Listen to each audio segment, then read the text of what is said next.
क्योंकि मुझे अपने नाना से बहुत प्यार था, इसीलिए मुझे ज़्यादा बुरा भी लगा कि मेरी मम्मी नहीं आ पाई। खुद हो तुम्हारे। मॉर्निंग दोस्तों, welcome back to another vlog. कैसे हो आप सब? आई होप कि आप सब बढ़िया होंगे। तो आज के व्लॉग की शुरुआत हो रही है 7:30 बजे से, और आज के व्लॉग की शुरुआत हो रही है बाबा काशी की सुंदर सी नगरी उत्तरकाशी से। और अभी हूँ मैं अपनी बड़ी मम्मी के घर पे। और मौसम की बात करें तो धूप अभी ऊपर पे है, अभी धूप नहीं आई है। आज यहाँ मेरी मम्मी के साइड से लगभग सभी लोग आए हैं, सिर्फ मेरी मम्मी और पापा नहीं आए हैं, क्योंकि मम्मी पापा की तबीयत खुद ठीक नहीं रहती है। और सभी लोगों ने बोला कि तुम मत आओ, तुम बाद में ही आना। अभी सुबह सुबह मोनिका लग गई है नाश्ता बनाने पे। और ये है मेरी बड़ी मम्मी का किचन, जो कि मुझे काफ़ी अच्छा लगा। और ये डिज़ाइन मेरे भाई ने करा है। मेरा भाई वैसे फैशन डिज़ाइनर है, घर पूरा ये डिज़ाइन मेरे भाई ने करा है, और जो कि काफ़ी अच्छा लगा मुझे देख के। मुझे कैसा लगा? बहुत प्यारा। और मेरे भाई ने घर बहुत अच्छा डिज़ाइन करा है और बहुत ही प्यारा घर बना है मेरी दूसरे नंबर की बड़ी मम्मी की बेटी की बेटी। और अभी हमारा नाश्ता भी बन गया है। तो ये है मेरी नानी, और ये है मेरी सबसे बड़ी मम्मी, और ये दूसरे नंबर की बड़ी मम्मी, और इनकी बेटी है ये। अभी हम जा रहे हैं नाना के घर पे। और वैसे नाना कल रात को ही एक्सपायर हो गए थे, पर हमें अभी बताया गया है। तो अब हम जा रहे हैं सब नाना जी के आखिरी दर्शन करने के लिए। मेरे नाना 3 भाई हैं। पहले नाना मेरे बड़े थे, वो काफ़ी जल्दी एक्सपायर हो गए थे, तब हम बहुत छोटे छोटे थे, तब का हमें याद भी नहीं है। तो दूसरे नाना जो हैं वो हैं गोलू चाचा के नाना, उनकी तबीयत भी काफ़ी टाइम से ख़राब ही चल रही है। और तीसरे नाना जो हैं, जो सबसे छोटे नाना हैं, वो हैं ये वाले नाना।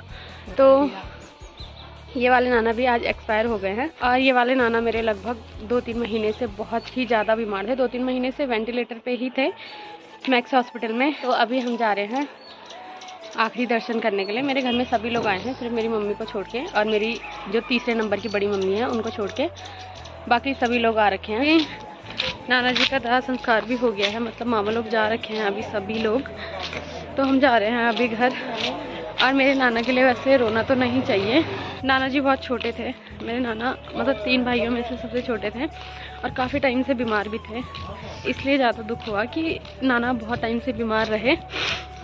तो अभी ये लोग जाएंगे यहाँ से अपने घर, और मैं निकलूँगी अपने घर। बहुत नियम कानून होते हैं, तो सभी चीज़ें मानने पड़ते हैं। मैं इनकी, हमारी गढ़वाली भाषा में बोलते हैं, मैं इनकी ध्यान हूँ, तो मैं अब इनके यहाँ नहीं रह सकती हूँ, मुझे अब जाना है अपने घर। तो ये लोग अभी जो भी नियम हैं वो ये लोग निभाएंगे आगे। मैं यहाँ आज नहीं रह सकती हूँ, क्योंकि मेरी मम्मी इनकी ध्यान है, तो इस हिसाब से मैं उनकी ध्यान हूँ। ये लोग आज खाना वगैरह भी नहीं खाएंगे, पर मेरी कास्ट कोई और है, मतलब अपने अपने धर्म निभाने पड़ते हैं, अपने अपने रीति रिवाज निभाने पड़ते हैं। रीति रिवाजों के हिसाब से मैं इनके यहाँ नहीं रह सकती हूँ, मुझे घर जाना है। और नाना जी मेरे बहुत अच्छे इंसान थे, नाना जी के बराबर इंसान शायद ही इस दुनिया में कोई होगा। 3 नाना हैं मेरे, तीनों नाना में से सबसे अच्छे नाना यही थे। और ये नाना मतलब कि ऐसे थे कि सबकी दया और सबके साथ प्यार प्रेम। और मेरी मम्मी तो सबसे छोटी बहन थी, तो इसलिए नाना की भी लाडली थी, सभी नाना की है। मतलब मेरा नाना का ऐसा था कि मम्मी ज़्यादा लाडली थी, इसलिए मम्मी भी नहीं आ पाई। तो मामा लोगों ने मुझे फ़ोन करके बुलाया कि तू ही आ जा, इसलिए मैं आई। नाना मेरे बहुत ही भाग्यवान इंसान थे। नाना मतलब नाती दर्शन वगैरह, हम बेटी के बच्चे इतने बड़े हो रखे हैं। मामा के बच्चे भी मेरे काफ़ी बड़े हैं, सिर्फ छोटे वाले मामा हैं उनका बच्चा थोड़ा सा छोटा है, बाकी हम लोग सब बड़े हैं। हम मतलब बुरा इस बात का लगा कि होता है ना, इंसान व्यवहार के लिए रोता है, तो सभी जो लोग भी आ रखे थे सब लोगों को मतलब उनका व्यवहार काफ़ी अच्छा लगा था ही उनका। वो पराइयों का भी अपना बना देते थे, तो हम तो उनके अपने थे, इसलिए अब ज़्यादा क्या ही बोलना, ज़्यादा बोलने की मेरी बस्ती नहीं है। तो अब मैं चलती हूँ सबसे पहले घर। हम सब पहुँच गए हैं घर। मेरे नाना मतलब मेरे अपने सभी अपने हैं वैसे तो, जब मेरे अपने नाना हमें छोड़ के गए थे, तो मुझे मतलब इतना अजीब लगा था कि मैं 10 साल तक इनके घर नहीं गई थी गाँव में। 10 साल बाद गई मैं इनके घर। नाना को मुझसे भी बहुत प्यार था, और ज़्यादा लगाव उनको मेरे से इसलिए था क्योंकि वहाँ मेरी काफ़ी तबीयत ख़राब होती थी, और नाना को ये था कि हमारे गांव में इसकी तबीयत ख़राब हुई हमारी वजह से, मतलब कि इसकी तबीयत ख़राब रहती है, इसका नमूने वगैरह। पर फिर मतलब नाना गए उस टाइम का मतलब दिल में मतलब कि हाँ थोड़ा बहुत याद है। पर जब आज ये वाले नाना गए तो मतलब सारा सीन आंखों में आ गया कि क्या क्या हुआ था। और वैसे भी मेरे मामा लोगों की साइड से नवंबर और दिसंबर बहुत बेकार महीने रहे हैं, सबसे ज़्यादा बेकार इनके लिए। मतलब कि ये 2 महीने रहते हैं, इनके घर में जितने लोग जाते हैं सब इसी महीने जाते हैं। और आज ये था कि सारी डेटें भी यही रहती हैं, डेटें भी यही रहती है सच में कि हाँ यही होता है इनके यहाँ। और मतलब कि मैंने पहले सोचा था, मतलब मैं सबको यही बोल रही थी कि रोना नहीं है, हमारे नाना मतलब बहुत भाग्यशाली इंसान थे। पर वहाँ जाके मैं सबसे पहले खुद ही रो गई, खुद ही मतलब मेरे को ही संभालना मुश्किल हो गया था। तो मेरे को देख के फिर सब रो गए, क्योंकि पहले तो मुझे मम्मी की याद आई, मम्मी नहीं थी। फिर ये था कि मतलब मेरे नाना को बहुत प्यारी थी मेरी मम्मी, मतलब मेरी मम्मी सबकी लाडली है। और अब मम्मी वाला जो है वो मतलब मेरा है, मैं यहाँ से सबकी लाडली हूँ। ये लोग मतलब मेरे मामा जितने भी हैं सब लोग मुझसे बहुत प्यार करते हैं। तो वो चीज़ें मुझे याद आई कि हाँ मेरी मम्मी होती तो ज़्यादा अच्छा लगता, तब शायद मैं इतना ना रोती, तब शायद मैं रोती ही ना अगर मेरी मम्मी होती। क्योंकि मेरी मम्मी का ऐसा था कि हाँ, और जब मैंने अपनी मम्मी को फ़ोन कर, मतलब जब कल से हम अपनी मम्मी को फ़ोन कर रहे हैं तो मेरी मम्मी का भी यही है कि चाचा चाचा, क्योंकि मम्मी लाडली रही है तो होता ही एहसास होता है। खैर जो भी हुआ सब अच्छे के लिए होता है, एक दिन सबने जाना है, सबका टाइम है। इंसान के जीवन का सबसे बड़ा जाना चाहिए इंसान। हाँ, इंसान के जीवन का सबसे बड़ा सच यही है कि जो आया है वो जाएगा।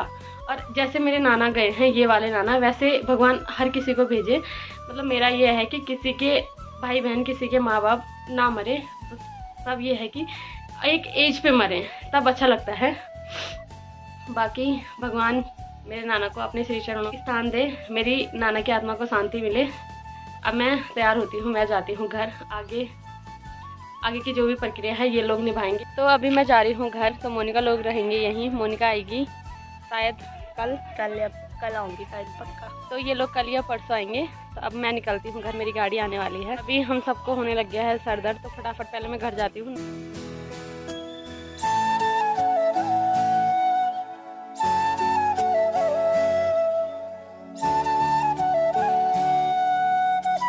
अभी टाइम हो रहा है 3 बज रहे हैं, तो अभी मैं पहुंच गई हूं घर और हमारे पूरे गांव से धूप चली गई है। मैं जा रही हूँ सारे लोगों के यहाँ। मैंने आज खाना नहीं खाया, तो चाची ने मेरे लिए बना रखा है खाना। तो अभी चलती हूँ, मैं पहले खाना खा लेती हूँ। तो अभी जैसे मैं यहाँ पहुँची वैसे ही मैंने देखा बड्डा ने पकड़ा हुआ है अपना डिपार्टमेंट। इतनी सब्जी निकाल दी, 1 बाल्टी ये है 1 बाल्टी ये है। तो इतनी सब्जी बड्डा आप खा लोगे? कुछ हम खाएंगे, कुछ हमारे बच्चे खाएंगे। कुछ ही नहीं खाते तुम तो फिर? लड़की खाएगी। अच्छा, कुछ हमारी दूसरी लड़की खाएगी, वहाँ बहुत है। ये सब्जी बड्डा भेजेंगे ऋषिकेश घुमाने वाला, और कुछ जाएगी हॉस्टल में। हाँ, बस सूखे हुए हैं, ये काम आएंगे अगले साल सब्जी बोने के लिए। जैसी मैं यहाँ आई वैसी चाची का कारोबार भी अंदर को चले गया है। और यहाँ पे बैठ गए हैं बड्डा। बैठे हो, आराम कर रहे। और अभी जैसे मैं यहाँ नहा के आई वैसे संध्या ने बना दी है चाय, और संध्या ने दे दी हमें चाय। प्रणाम। और अभी शौर्य आ गया है, इसी को रुकी हूँ मैं खाना खाने के लिए, और मुझे लग गई है भूख। मुझे रहने में पिंकी भालू हूँ चाहे मैं पिस्ता भालू हूँ, मैं जो भी हूँ फटाफट जाओ। और मुझे भूख लग गई, भालू को भूख लग गई है। जो अभी खाना खा रहे हैं मैं और नब्बू खा रहे हैं। और आज हमारे खाने में बना है, चाची ने मेरा ही फेवरेट बनाया है, आलू का झोल और भात। तो सबसे पहले मैं खाना खा ली थी, मैंने खाना भी खा लिया है। तो अब मैं जा रही हूँ बड्डी के साथ। तो जैसे मैं यहाँ आई वैसे मैंने देखा मेरी बड्डी लगी हुई है अपने खेत की निलाई गुड़ाई करने पे। काफ़ी समय हो गया है बड्डी को खेत की निलाई गुड़ाई करने में। और कब तक होगा बड्डी ये पूरा? तो अभी भी इसमें कल परसों का टाइम लग जाएगा, उसके बाद ही होगा बल्कि पूरा। और अभी टाइम हो रहा है 9 बज रहे हैं। तो अभी मैंने खाना भी खा लिया है। और आज मैं ब्लॉग नहीं बना पाई, पूरे दिन भर मुझे अच्छा ही नहीं लगा ब्लॉग बनाना। और मुझे करनी है पैकिंग, क्योंकि मेरे दोस्त की है शादी, वहाँ मुझे जाना है। मन तो ऐसे नहीं कर रहा है पर फिर भी जाना पड़ेगा, क्योंकि जब मम्मी का ऑपरेशन हुआ था तब वो लोग घर आए थे। तो मेरी मम्मी ने भी बोला है कि चली जा। और व्यवहार का ही होता है, इंसान जाना तो पड़ेगा ही। आज के ब्लॉग को रखते हैं इतना ही। अगर आपको वीडियो पसंद आई है तो वीडियो को लाइक करें, कमेंट करें और चैनल को सब्सक्राइब करें। मैं ललिता भागना मिलती हूँ आपको अपने किसी नेक्स्ट ब्लॉग में। तब तक के लिए जय माता दी।